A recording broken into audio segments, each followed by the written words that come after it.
CHK, Comisión Extraordinaria Panrusa para combatir la contrarrevolución y el sabotaje. Administración Política del Estado Comisariado del Pueblo para Asuntos Internos KGB. Servicio Federal de Seguridad, muchas siglas, mismo significado. Todos estos son nombres de una sola agencia de inteligencia que por más de 100 años ha ejecutado las órdenes más sucias de la dictadura soviética y ahora de la rusa. Durante más de un siglo, como una serpiente venenosa, mudaba de piel regularmente, pero su esencia seguía siendo la misma. Por eso, a todos se les puede llamar con una sola palabra que los engloba. Lubianka seguía siendo inevitablemente no solo la propia agencia de inteligencia, sino también los métodos que usaban sus empleados para lograr sus objetivos: torturas, intimidaciones, ejecuciones extrajudiciales y represalias. Esa es la tarjeta de presentación de Lubianka, no se podría decir mejor. Hoy hablaremos sobre la principal agencia de inteligencia soviética y rusa, su propósito, objetivo principal y características de su trabajo. Por supuesto, también abordaremos su papel en las represiones. Revisaremos los principales métodos de tortura e interrogatorio utilizados por los agentes de la KGB de todas las épocas. Y, lo más importante, analizaremos el papel y el lugar de Lubianka en la Rusia de Putin actual. Como siempre, de la manera más concisa y objetiva posible. Me llamo Semyon, Canal Megashow Televisión Adelante.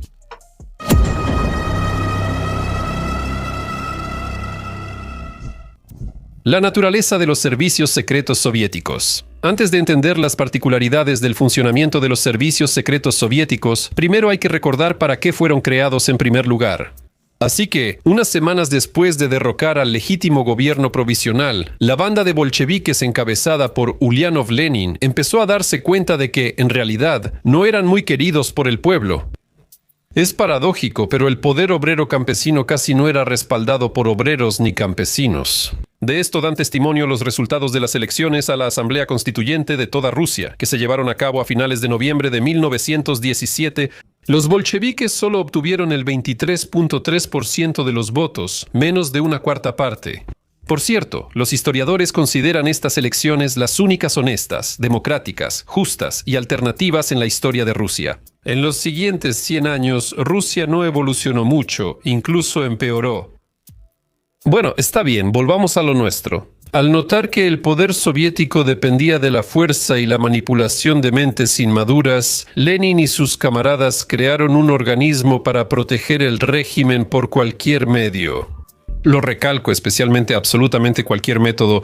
La Lubianka se creó desde el inicio no para combatir espías extranjeros, enemigos de cualquier estado, ni para inteligencia, sino, ante todo, como un instrumento de control político y protección de la dictadura soviética contra sus propios ciudadanos. Este lamentable hecho se reflejó incluso en el propio nombre. Así, el 20 de diciembre de 1917 se creó la Comisión Extraordinaria Panrusa para la lucha contra la contrarrevolución y el sabotaje. ¿Y qué es la contrarrevolución? Para los bolcheviques, esto es cualquier tipo de protesta u oposición. ¿Y quiénes son los contrarrevolucionarios? Son sus propios conciudadanos, que tenían un punto de vista diferente al oficial y que tuvieron la audacia de defenderlo, incluso por la vía armada. Estos hechos determinaban plenamente la naturaleza represiva de la agencia de inteligencia soviética, incluso en la etapa inicial de su formación. Y en esto, por cierto, radica su diferencia fundamental con las agencias de inteligencia de los países occidentales. Mientras las anteriores luchaban contra enemigos externos, Lubianka se creó principalmente para combatir a enemigos internos, es decir, a su propio pueblo. Para comparar, ni la CIA, ni el MI6, ni el Mossad nunca han tenido funciones de control policial sobre sus propios ciudadanos. Sus actividades buscan únicamente mantener la seguridad nacional. La mayoría de los servicios de inteligencia occidentales están estrictamente controlados por el gobierno y el público, usualmente mediante control parlamentario. Por ejemplo, la CIA rinde cuentas a ambas cámaras del Congreso de los Estados Unidos, es decir, al Comité Selecto de Inteligencia del Senado y al Comité Permanente Selecto de Inteligencia de la Cámara de Representantes. Las actividades del MI6 están bajo el control del Comité de Inteligencia y Seguridad del Parlamento Británico, y el Mossad rinde cuentas ante la Comisión de Asuntos Exteriores y Defensa de la Knesset. La Lubianka nunca ha rendido cuentas a nadie, excepto a la élite dirigente de la nomenclatura del partido, al Politburó. No en vano, el lema de la KGB era lealtad al partido y a la patria. Este hecho naturalmente generaba un sentimiento de total impunidad y permisividad. Por eso, los servicios secretos, tanto en la era soviética como con Putin, siempre han operado como un Estado dentro del Estado. Viviendo exclusivamente según sus propias leyes y conceptos, que a menudo poco se diferencian de los criminales, la confesión es la reina de las pruebas. Entonces hemos descubierto que Lubyanka cumplía principalmente funciones policiales, pero con un cierto tinte político. De manera natural surge la pregunta, ¿cómo las cumplía? O tal vez sea más correcto preguntar, ¿cuál era realmente el objetivo principal del trabajo de investigación de los chequistas?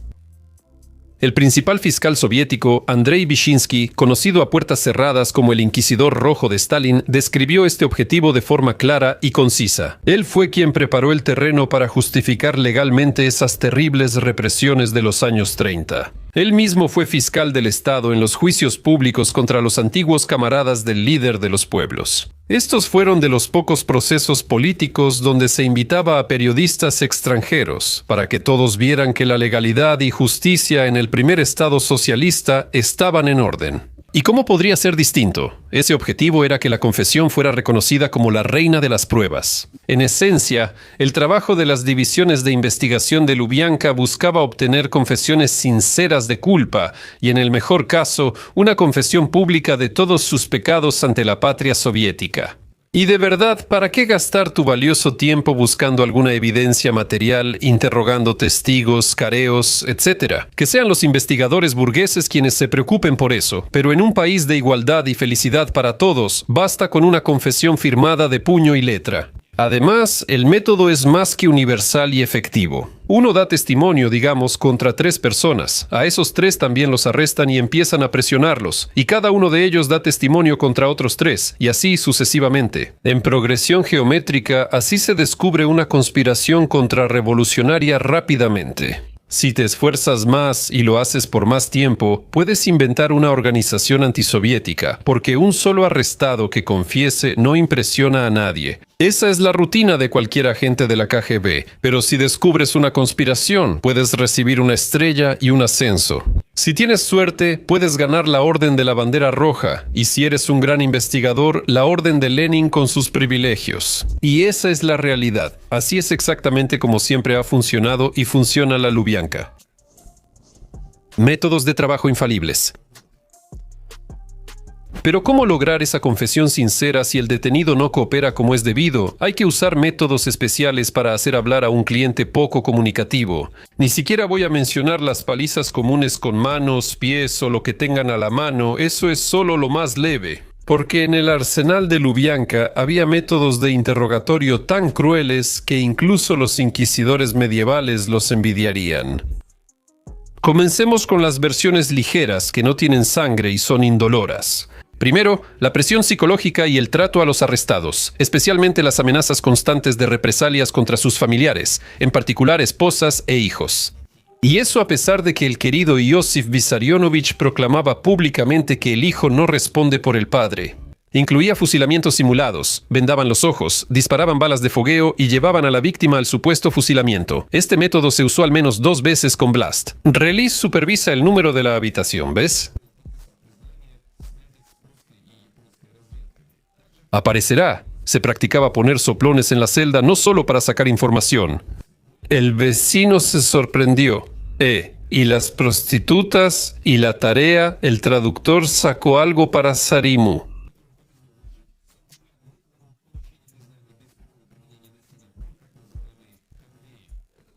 El método consistía en un interrogatorio ininterrumpido que duraba de 3 a 5 días, a veces hasta varias semanas, sin dormir. Los investigadores que se turnaban llevaban al arrestado al agotamiento físico y mental total. Cuando estaba listo para afirmar lo que fuera, solo para tener la oportunidad de simplemente descansar. Otro método cruel era la estaca. Obligar a alguien a estar de pie en una sola posición por horas o días, sin sentarse ni apoyarse. A veces esto incluía la cámara de asfixia, encerrar a la persona en una celda pequeña, llena, calurosa y sin aire. Este último método era especialmente efectivo durante el calor del verano. El siguiente nivel de tortura consistía en causar quemaduras de cualquier tipo, térmicas, químicas y especialmente eléctricas. A los agentes de la KGB les fascinaba la electroterapia. Era simple, se conectaba el enchufe y 2 cables pelados se aplicaban al cuerpo, usualmente a los genitales. Después de un par de esas descargas, firmas lo que sea en el protocolo. Usaban una plancha y objetos metálicos al rojo vivo, vertían ácido o empleaban otras sustancias químicas, métodos muy sofisticados. Para los verdaderos aficionados al sadismo estaba la golondrina, donde colgaban a la persona del techo por las manos atadas a la espalda, la tortura en el potro o estiraban las articulaciones con correas y cuerdas, además del calabozo con agua helada hasta los tobillos. No se puede enumerar todo. Lo importante es que el detenido, exhausto por días de tortura, firmaba el protocolo de interrogatorio sin leerlo, solo para que terminaran las torturas. Y, por supuesto, esos protocolos se convertían en pruebas irrefutables de culpabilidad. Todos los métodos especiales que mencioné y los que no mencioné se combinaban con otros. Por ejemplo, a los arrestados se les presentaban testimonios ya preparados y fabricados de otros cómplices, que en realidad o bien habían sido escritos por los propios investigadores, o también se habían obtenido bajo tortura.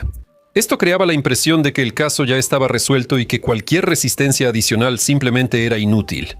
En ocasiones, al llevar al acusado a juicio público, los investigadores y sus ayudantes evitaban dejar marcas visibles en las partes expuestas del cuerpo. Si era necesario, llamaban a médicos y le daban tratamiento en la enfermería. Como pueden ver, la medicina soviética gratuita cuidaba incluso de los enemigos del pueblo, para que luego, después de la sentencia, fuera más fácil dispararles una bala en la nuca. El tribunal más humano del mundo.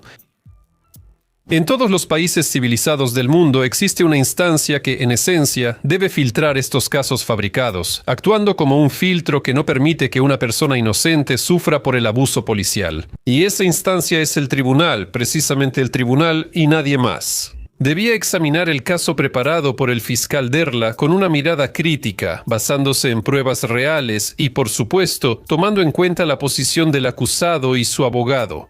Eso es lo que se llama fundamentación probatoria de las partes. Cuando ambas partes tenían igualdad de oportunidades y el tribunal era neutral, evaluando objetivamente los argumentos. Esos enredos legales son para los burgueses. El tribunal soviético es distinto, honesto y justo, y no condenará a un inocente. Además, al llegar el poder bolchevique, en vez de los tribunales populares prometidos por Lenin, se instauraron tribunales revolucionarios que no juzgaban según la ley, inexistente en ese momento, sino según la conveniencia y el instinto político revolucionario. ¡Qué duro! Y ni hablar de que los miembros de esos mismos tribunales a menudo no tenían no solo educación jurídica, sino ninguna otra educación, excepto 3 grados de la escuela parroquial. En los años 20 la situación mejoró, se empezó a juzgar según la ley, aparecieron los códigos penales, procesales penales y muchos otros códigos. Sí, los jueces aprendieron un poco de algo, de alguna manera, pero entendieron una simple verdad. ¿Quieres estar cómodo y bien? ¿Recibir raciones especiales? ¿Un departamento propio y un auto de servicio? ¿Verdad? Sirve al partido y personalmente al camarada Stalin. Y ante todo, no te atrevas a contradecir a toda esa camarilla de Lubianka. Dirección Política Principal del Estado, Comisariado del Pueblo para Asuntos Internos y luego Ministerio de Seguridad del Estado. ¿Qué significaba eso, José María? Correcto, la afirmación incuestionable de la Fiscalía. Si se requiere pena de muerte, la habrá. Si son 25 años de campos, serán 25. Si son 10 años sin correspondencia, así será. Entonces, redactaremos la sentencia que necesiten los valientes chequistas, lo que ellos pidan, eso escribiremos. La verdad es que la Lubianka también se cubrió aquí, por si acaso aparecía algún juez terco o demasiado principista. Hicieron algo inaudito para cualquier Estado de Derecho. Crearon órganos extrajudiciales, es decir, aquellos que no están establecidos en ningún acto normativo sobre el sistema judicial, pero aún así les otorgaron funciones judiciales. A esta innovación la llamaron Reunión Especial ante el Comisariado del Pueblo para Asuntos Internos de la Unión de Repúblicas Socialistas Soviéticas. Aquí no se necesitaban fiscales ni abogados, y mucho menos apelaciones o siquiera solicitudes de indulto. Todas esas trivialidades no le interesaban a los órganos competentes. De manera clara y sencilla, llevaban a la persona a una oficina aparte y un par de comisarios de la Checa leían la sentencia ya escrita de antemano. Pero ni siquiera eso era suficiente. En los años del Gran Terror, en el tristemente célebre año de 1937, la Lubianka obtuvo para sí misma la autoridad de sentenciar a muerte a las personas de manera arbitraria, incluso sin ningún tipo de formalidad pseudojudicial. Así nacieron las sangrientas troicas del Comisariado del Pueblo para Asuntos Internos que dictaban sentencias de muerte por cientos de miles, y pronto se vieron los resultados. Entre 1937 y 1938 arrestaron a más de 1,5 millones de personas por actividades antisoviéticas. Casi 700,000 fueron ejecutadas. En promedio, en la Unión Soviética ejecutaban a unas 1,000 personas diarias. A esa eficiencia solo pueden competir los campos de concentración alemanes de Auschwitz y Buchenwald. Subtítulos: Stalin murió, pero su causa sigue viva. Los subtítulos los puede escribir alguno de los espectadores avanzados en los comentarios. Sí, después de Stalin la vida mejoró. La muerte del tirano sangriento redujo notablemente las represiones. Aunque no cesó el terror, se eliminaron las represiones extrajudiciales. Pero las represiones políticas en sí no desaparecieron, simplemente adquirieron un carácter más local, más selectivo, y además fueron envueltas en una apariencia de legalidad formal y normas jurídicas. La Lubyanka también disimuló sus acciones. Dejó de ser común llegar de noche en furgonetas negras y llevarse gente al futuro comunista. Por eso, la KGB empezó a enfocarse principalmente en expandir su red de informantes, es decir, soplones, y en la llamada profilaxis, o sea, conversaciones preventivas con disidentes, amenazas y presión en el trabajo para evitar la formación de una oposición organizada. A los más activos los llamaban disidentes y los encarcelaban por agitación y propaganda antisoviética. También era común la psiquiatría represiva. Ya tengo un video sobre hospitales psiquiátricos de la KGB en mi canal, se los recomiendo. Descubrirán cómo destruían la psique de las personas, cuyo único crimen era dudar de la corrección de la ideología oficial y de la política del régimen gobernante. Y para la Lubyanka, todos esos hospitales especiales facilitaban mucho el trabajo. Después de todo, es mucho más fácil declarar loco al acusado que buscar al menos alguna prueba en su contra. En general, después de la muerte de Stalin, los métodos represivos de la Lubyanka se volvieron menos sanguinarios, pero más sofisticados y ocultos, desplazándose del terror masivo al control de las mentes y a la represión individual de la disidencia. ¿Y qué hay ahí hoy? Ahora, sobre los asuntos actuales, no es necesario explicar que cuando un exteniente coronel de la seguridad del Estado está en la cima del poder, Lubyanka recibió poderes extraordinarios y volvió a convertirse en un Estado dentro del Estado, igual que en la época soviética. La década de la pseudodemocracia de Yeltsin puede borrarse sin problema, ya que no cambió nada. Los métodos de trabajo del Servicio Federal de Seguridad prácticamente no difieren de los del KGB. La única diferencia es que hoy en día se hace hincapié en el control digital sobre la sociedad rusa. A diferencia del KGB, que usaba informantes, vigilancia física y escuchas telefónicas, el Servicio Federal de Seguridad desde inicios de los 2000 obtuvo herramientas para controlar y automatizar totalmente las comunicaciones digitales. No solo se trata de llamadas telefónicas y servicio de mensajes cortos, sino también del tráfico de Internet junto con los mensajeros que están ganando popularidad. El clímax de esta dictadura digital es el mensajero Max, creado hace tiempo, cuyo nombre se interpreta casi abiertamente como policía en tu teléfono. Además, a partir del 1 de septiembre de 2025, la instalación de esta aplicación móvil será obligatoria para la preinstalación en todos los dispositivos vendidos en Rusia. Así que el Servicio Federal de Seguridad ya está muy cerca de establecer el mismo control total sobre cada ciudadano que fue descrito en la novela de Orwell, 1984. Otra diferencia entre la Lubyanka rusa y la soviética es la unión de la vertical de la KGB con el poder y los grandes negocios. En tiempos de Yeshov, Beria y Andropov, los servicios secretos eran todopoderosos, pero seguían siendo una estructura aparte. Actualmente, los chequistas, tanto retirados como activos, ocupan cargos en el aparato de seguridad y en el sector civil. Sergei Chemezov, ex vecino y colega de Putin en la República Democrática Alemana, dirige desde hace casi 20 años la importante empresa estatal Rostec. Y otro amigo de Putin, el coronel de la KGB Viktor Ivanov, durante mucho tiempo dirigió Aeroflot y luego el consorcio militar Almaz-Antey. Y además, el simple hecho de haber servido en la KGB o el Servicio Federal de Seguridad aumenta significativamente las posibilidades de conseguir un puesto lucrativo como gobernador, alto directivo de alguna empresa o incluso ministro. El Servicio Federal de Seguridad es el principal árbitro y protector de los grandes negocios, con el poder de intervenir en cualquier sector económico bajo el pretexto de seguridad. Por esa protección, los generales reciben generosos complementos a sus salarios, como maletines de dinero en la capital o una villa cerca del lago de Como. Desde el inicio de la invasión rusa a Ucrania, el Servicio Federal de Seguridad ha intensificado su represión. Los métodos de trabajo del Servicio Federal de Seguridad se han vuelto mucho más duros, totales y dirigidos a reprimir cualquier disidencia interna, así como al terror y la filtración en los territorios ocupados. La persecución se ha extendido de la posición política a todos los que expresan una postura antibélica o simplemente critican al gobierno. Como saben, en 2016, ese año se introdujeron artículos como la deslegitimación de las Fuerzas Armadas de la Federación Rusa y las noticias falsas sobre las Fuerzas Armadas de la Federación Rusa, que se utilizan activamente para una persecución penal rápida y masiva. Se endureció la vigilancia digital, ya que aumentó el número de casos iniciados por publicaciones, comentarios y compartidos en redes sociales. La mayor actividad del Servicio Federal de Seguridad ocurre en los territorios ocupados, donde los agentes tienen total libertad. No existen fiscales corruptos ni jueces vendidos, tienen total libertad de acción. Las actividades de filtración tienen raíces estalinistas y suelen ir acompañadas de violencia masiva contra prisioneros de guerra y la población ucraniana más activa bajo ocupación. Al mismo tiempo, las víctimas del terror no solo eran veteranos de la operación antiterrorista, periodistas, activistas, figuras principales, sino también ciudadanos completamente comunes. Solo hay que mostrar descontento con el poder de los ocupantes. Por eso, en los primeros meses de la guerra, los centros de detención preventiva de Simferópol, Donetsk y Rostov del Don estuvieron varias veces sobrepoblados.